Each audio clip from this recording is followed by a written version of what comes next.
Welcome back to the Joyful Mate podcast. I'm your Joyful Journey mentor, Anthony Hartcher, and I look forward to sharing more insights on how you can maintain momentum in 2025. This is the second bonus episode to drop in 2025. There's a lot more in the pipeline for you to look forward to, but this is a continuation on the previous bonus episode, which was around how to kickstart happiness in 2025, and I gave 5 hacks on how to go about doing that. This is how to maintain momentum, because once we make a start, we want to continue on this momentous journey on finding more joy. So how do we do that? It really starts with understanding your why. Why is this change important to you? Really getting connected with that, and keep asking the question why. Just like kids do to adults, they keep asking, well, why is that so? Why is that? Why is that? Why is that?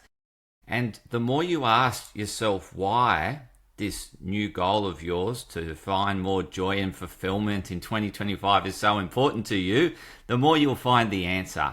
And eventually you'll come to the answer or the realization of the underlying why behind the why. And that is so connected to who you are and so important to being the best version of you. So ask yourself why, and keep asking yourself why until you get a really profound connection with that why. And it will result in tears when essentially that brain and heart align. And what it does is result in this gamma burst. And this gamma burst brings about this change in energy within the body. And it's tears of inspiration when you come across that important why it's so important to you. So I heard this on a podcast I recorded last year on the Me&my Health Up with Rob Evans. And he said, find your why until it makes you cry. So keep looking for your why until it makes you cry, and then it's really important to you.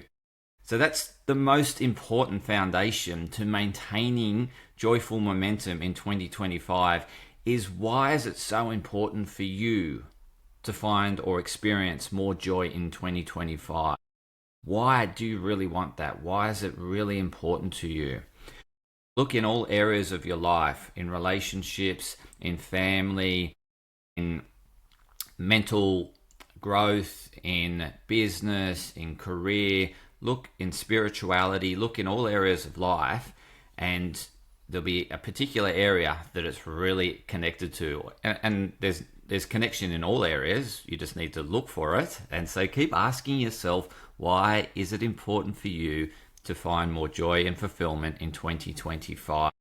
That is the foundation to maintaining momentum throughout 2025. The next key foundation is that awareness of, are you going into old patterns? So when we're stressed, we will default to old coding in our brain. What we know, we default to what we know. And so it will sort of light up the neural network of those pathways that we know we get this certain outcome. We feel more certain when we do this action. And so we can easily divert back to old habits when we're stressed. And that will happen in 2025. Stress is always happening around us. Stress in all sorts of forms is coming at us. And so what we want to be is really self-aware that I'm defaulting, and pick yourself up as early as possible into old habits. And so that self-awareness is really important, to have that self-awareness. That self-awareness will be how you will determine whether you're in these old patterns. There will be old habits that don't serve you, that you want to get rid of. And result in outcomes that you don't like. And so you can pick it up that way. When I think another way of really finding it, when you think that everything is unfair, like that sort of everything's working against me, there's no doubt you're going back into old patterns, like that closed mindset. Whereas when we're in that expansive mindset, we can look for why things are happening and what is it teaching us. And because we have that open and growth mindset when we're in that way of thinking. So it's that self-awareness that you've gone into the old pattern. And then what you need to do is calm the nervous system, because whilst the nervous system is agitated, the mind will shut down and go with what it knows because it's in survival mode. And survival mode's all about getting away from a threat or resisting what you don't like and running towards what you like. So that's the two black and white styles of thinking in the animal mind or that survival mindset. So in order to step out of that, we need to calm the nervous system, do practices that really calm you. So once you pick up this self-awareness that you've gone to old habits, pause, certainly pause. So say, yes, I've picked myself up. I'm going to old defaulted patterns of behavior. I'm aware of it. I'm going to take a deep breath and then do something that calms your nervous system, that serves you. So you don't want to go to a packet of biscuits or an ice cream because that's not going to serve you long term. You want to go to habits that calm the nervous system, that are sustainable and that are going to help you thrive, such as breathing exercises, such as stepping outside, connecting with nature, maybe calling a friend. It's the things that you do that calms your nervous system, that are sustainable and supportive of your growth and development. So that's what you want to do in terms of once you've got the self-awareness, is calm the nervous system. And when the nervous system is calm, it's now reflecting what happened.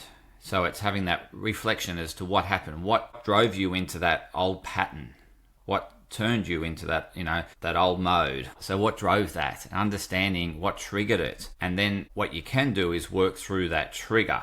If you're not able to do that, then certainly you can reach out to me to get support around working with that trigger and what's triggering you off, what's stopping you from moving forward because you're getting triggered by something that hasn't been healed within you. So that's really important, is to obviously dissolve the triggers. Otherwise they do. You keep running into these old triggers that then send you off into these old patterns of behavior. So it's important you become aware of what those triggers are and get some help to dissolve them.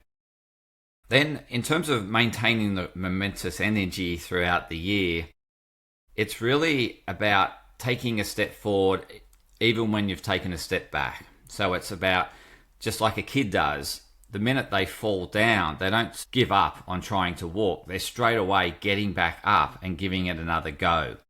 That's what we want to do, is once we go back to old patterns of behavior, pick it up and get back on track. That's the most important thing. It's not self-sabotaging and beating yourself up that you shouldn't have defaulted to old patterns of behavior. It's recognizing that you've picked it up. You've got the level of, increased self-awareness now to pick it up before it continues, and now you can get back on track. So that's really important, is that you take that next step to go about staying on course, staying on track. Now, in order to maintain that momentum on track, it's really important that you look after your energy. So when we've got energy, we feel unstoppable.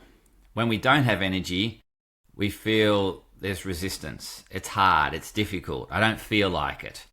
So it's really important that you're doing things on a regular basis to maintain utmost energy, optimal energy. Now, what's really important in terms of maintaining optimal energy is, again, consistent behavior around healthy things that serve you, things that serve your energy.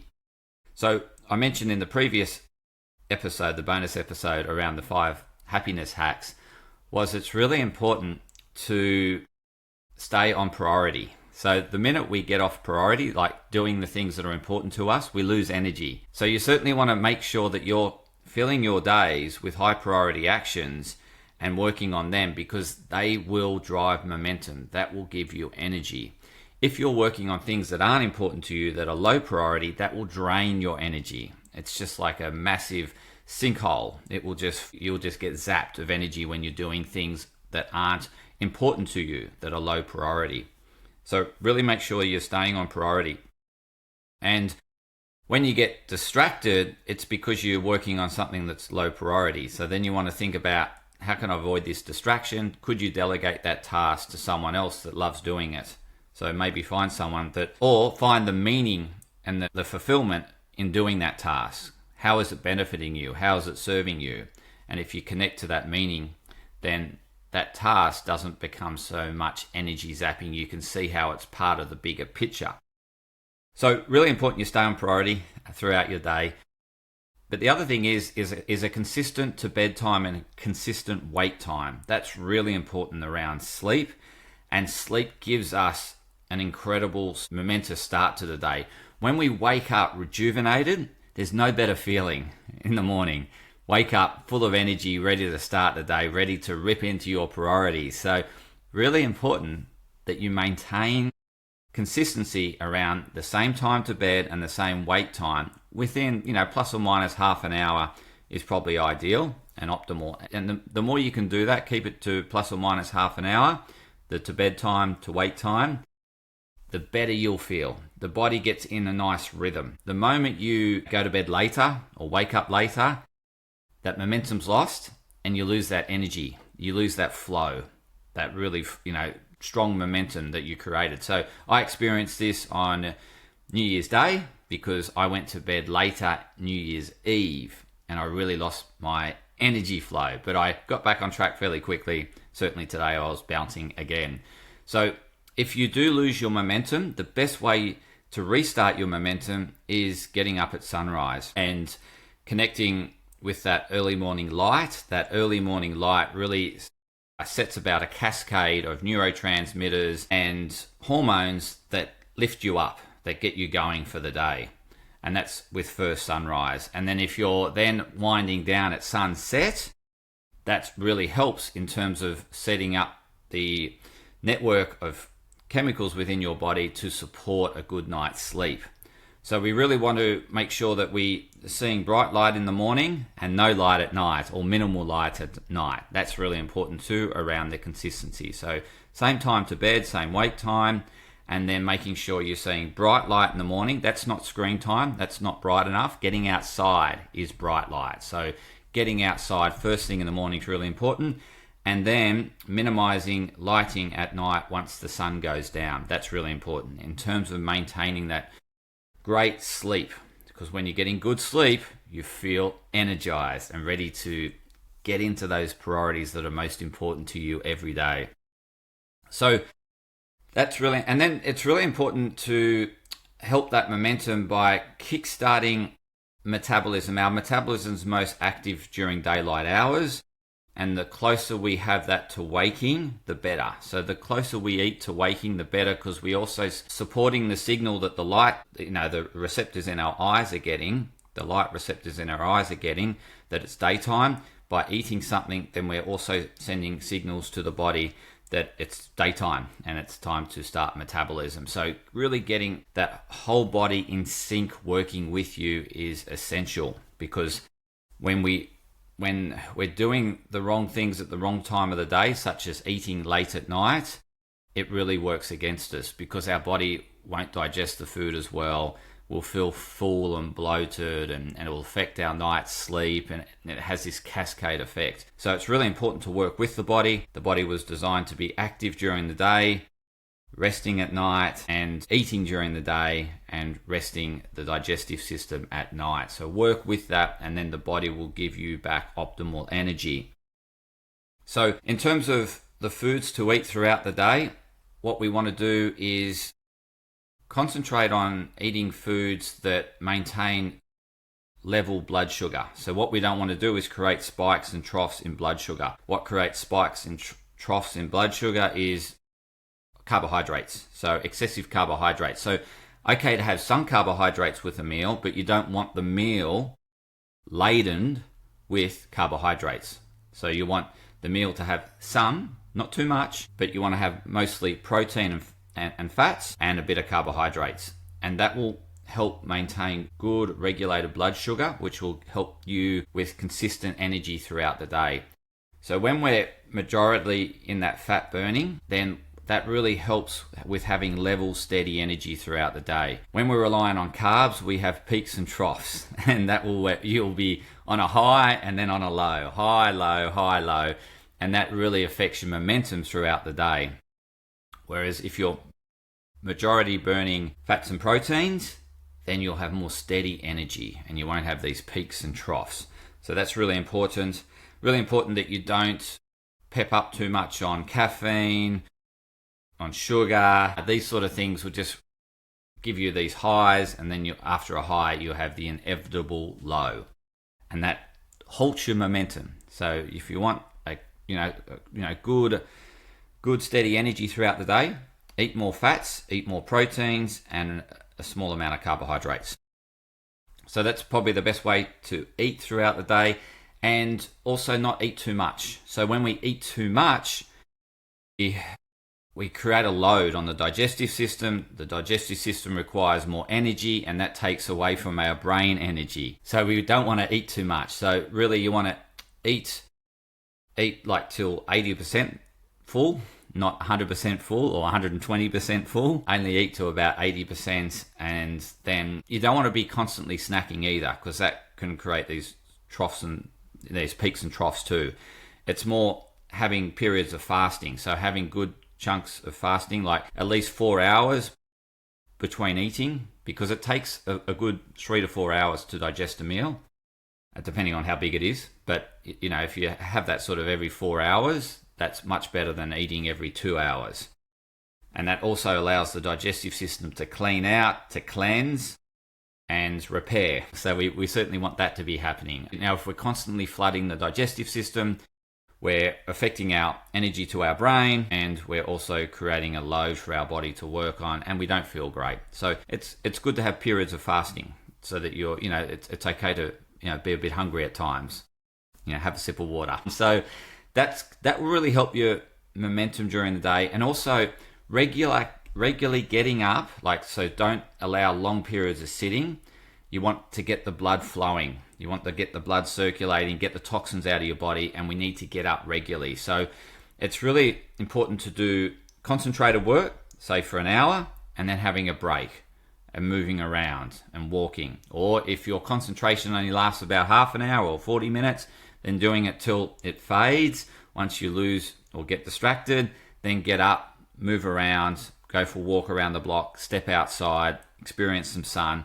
When I take my breaks, I get outside and get sunshine, because that's telling my body what time of the day it is, and then I stay in sync in terms of the night-day cycle, and I get a really good night's sleep. So I'm regularly checking in with the sun throughout the day with my breaks, and in my breaks I'm walking, and often in my breaks I'll take phone calls, or I'll do a walk and talk on the phone.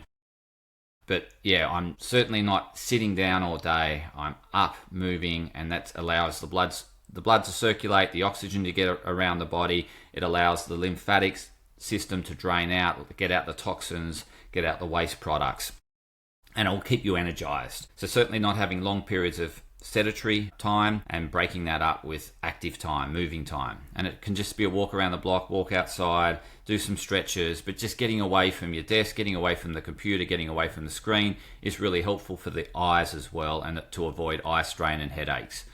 So and then making sure that you maintain hydration throughout the day, not drinking excessive amounts of water. So you're going to the toilet every half an hour. You don't want to drink excessive amounts of water, but enough water to maintain a nice, consistent hydrating effect on the body, to keep the drainage, the flow, that get the toxins, and also it keeps the energy. It keeps the energy there. So yeah, drinking filtered water. Don't drink tap water. But making sure you're sipping, but you're not gulping, and not trying to drink excessively. Drink when you're thirsty, but don't drink excessively, and don't try to drink 3 litres a day or 2 litres a day, because you're really best to get connected with the body and see what the body needs and go with thirst signals, as opposed to you thinking that you need to hit a goal of 2 to 3 litres, because your body may not need 2 to 3 litres. You may not be sweating that much, and you don't require that amount of water. Excessive water is not good for us.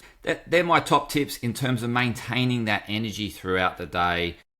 Really important that you embrace these sort of tips to really maintain that good momentum. Otherwise, when you're having these troughs, you lose momentum, you lose motivation.